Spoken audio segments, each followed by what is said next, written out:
We haven't gone for a walk, have we, for a while? So nice to have you here with me.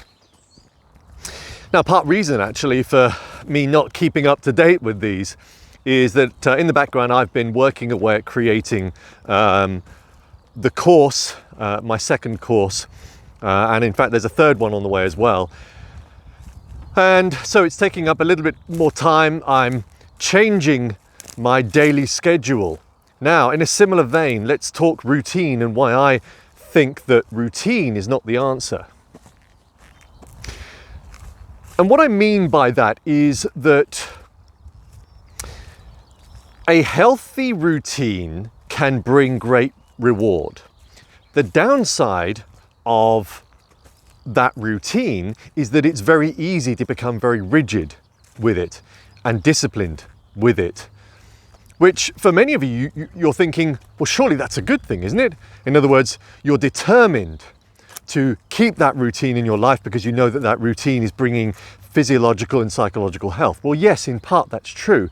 The problem is that many people then fall into the trap of frustration when that routine is disrupted, and then just around the corner, obsession, because that they've become so rigid in their thinking and so rigid in their belief that their day isn't going to well unless they follow that specific routine. Now, you see this a lot in those people that have gone down the route of training for triathlons, for endurance races, that because of the excessive training that's often required, and by the way, I don't think for most of us the amount of training that people think they need to do is necessarily right. But anyway, that's another topic of conversation. But let's say, especially for a triathlon, because of course, with 3 disciplines in that race, of course it does require quite a bit of training, and therefore it is easy, especially when you start seeing the rewards of the training and that you see your strength and resilience grow, that it is easy to fall into the trap of obsession. The problem with that is that you start losing the benefits of all the practices that you've built into your life. And not only do you become so obsessed by it, but also overtraining is probably just around the corner as well. And then actually you're probably doing far more damage to your body than the benefits that could have been brought through that exercise. The same happens when people whom are suffering in some form, let's say anxiety, stress, depression, and they make that first initial step of wanting to change. That is the hardest step. You make that decision, I want to change, I want to find a pathway out of my condition. That is the hardest step, but the most crucial step to take. You're then determined to find the answer. Here's my opinion, it is my opinion only. There is typically no one thing that will guide you out of your current condition.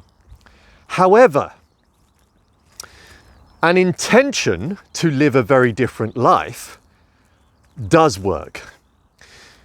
What I mean by that is, let's say, for example, you are suffering from some kind of psychological condition.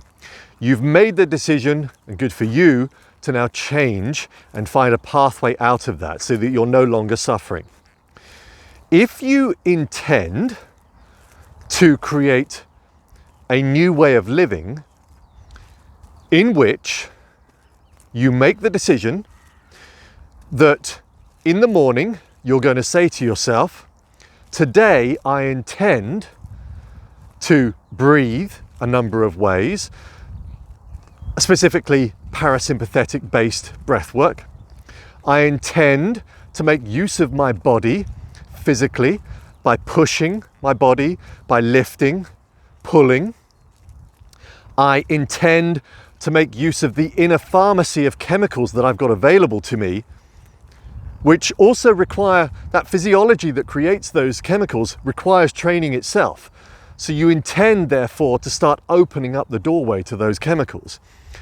you intend in your day to start playing with your gas exchange. And what I mean by that, so you have obviously your O2 and CO2 levels in your body. As soon as you realize the benefits of experimenting with those and developing a tolerance to your CO2, you will see significant gains as far as your psychology is concerned. You also intend to start experimenting with ideas like psychoneuroimmunology. And I've mentioned this before. I sometimes go for a walk if I'm feeling low. As soon as I leave the door, I fix a smile to my face, and that smile doesn't leave my face. I force it there. It's one of the few things that I do force, as I'm not a big believer in forcing anything, but I fix it there and I hold it and I keep walking and I breathe correctly as I'm walking. Diaphragmatic breathing, breathing in a 4/4 rhythm. 20 minutes into my walk, I've changed my mood.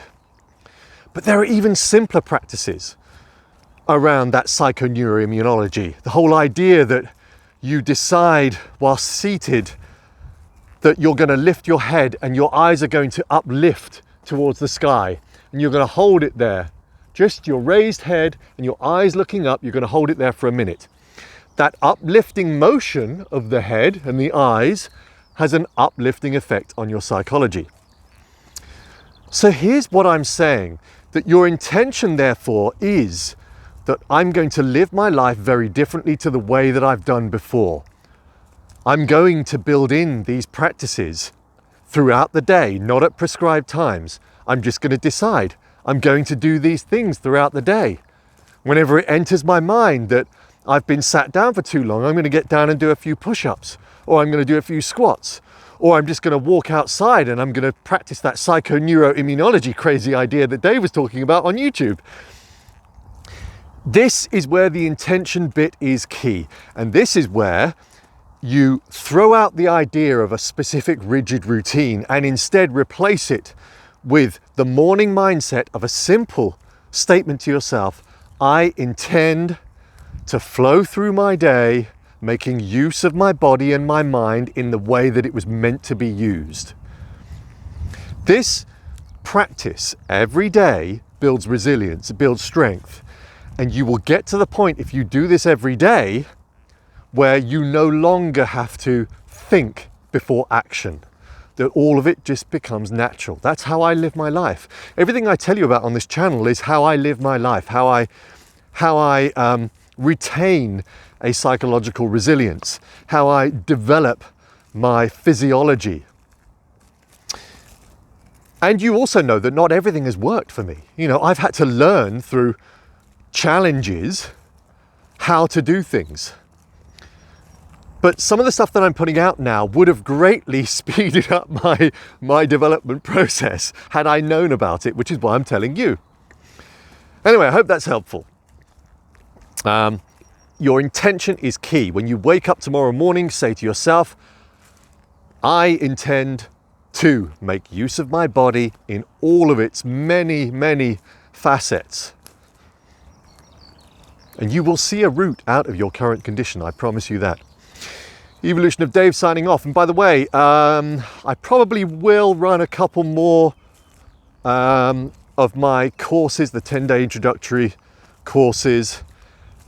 As I'm developing others, I'm trying to figure out how I fit it into my day, but I think I probably will still run them. So I'll drop a link below if you're interested in doing any one of these courses. So at the moment, they're still £79 for a 10-day course. If you're interested, click the link. Otherwise, TTFN. Thank you for watching. Bye for now.